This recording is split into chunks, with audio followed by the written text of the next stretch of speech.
Il faut quasi remonter aux années 80 lorsque Richard Sanderson faisait danser Sophie Marceau dans la Baume pour se souvenir qu'il fut un temps où l'on dansait deux par deux enlacés. Un univers fort éloigné des boîtes de nuit d'aujourd'hui et du hip-hop, mais que Charleroi Danse veut remettre au goût du jour.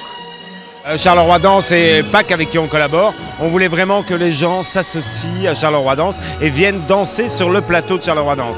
Toute l'année, encore hier, ils sont venus voir des spectacles, et bien maintenant c'est eux qui dansent et je dois dire que je suis très heureux du résultat qu'on a. Voilà, ça c'est un but et ce lieu, pour bien montrer que ce lieu appartient à tout le monde. On s'amuse toujours, autrement on ne viendrait pas. Je regrette une chose dans la vie, je ne saurais pas danser à mon enterrement.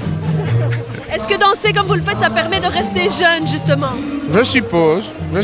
Enfin, on a mal aux articulations la semaine, mais quand on danse, on a plus mal. On a parfois mal après, hein, parce qu'on s'en donne à cœur joie. Il y a 37 ans qu'on danse ensemble, donc c'est comme ça.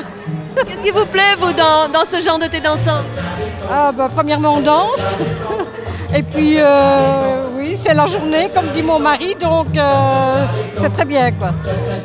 Franz et Josiane sont des fidèles du thé dansant. Ils y retrouvent la musique de leurs 20 ans et surtout des horaires adaptés à leur mode de vie. Mais par-dessus tout, ce qu'ils apprécient, c'est Pete. La base, en fait, c'est d'arriver à faire une programmation très variée avec, pour satisfaire tout le monde, tous les styles de danse. Et quelques grands classiques, mais j'essaie toujours de mettre des morceaux un peu moins connus dedans, quoi. Est-ce qu'on peut dire qu'aujourd'hui, le thé dansant, puisque c'est un thé dansant, revient au goût du jour? Oui, tout à fait. Ça, j'en suis persuadé. Et pas uniquement dans la tranche la plus âgée, loin de ça, justement. Les jeunes s'y intéressent de plus en plus. Il y a des gens qui reviennent chaque fois et puis il y a des nouveaux à chaque édition. Je ne sais pas si on pourra encore agrandir le plateau pour accueillir tout le monde la prochaine fois, mais voilà. On peut accueillir combien de personnes en moyenne? Je dirais à peu près 150.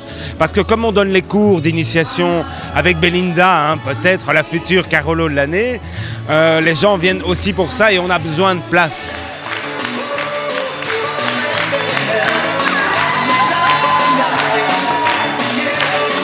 Après la démonstration, pour ceux qui ont toujours rêvé de danser le jerk, c'est le moment d'entrer dans la danse et sans limite d'âge cette fois.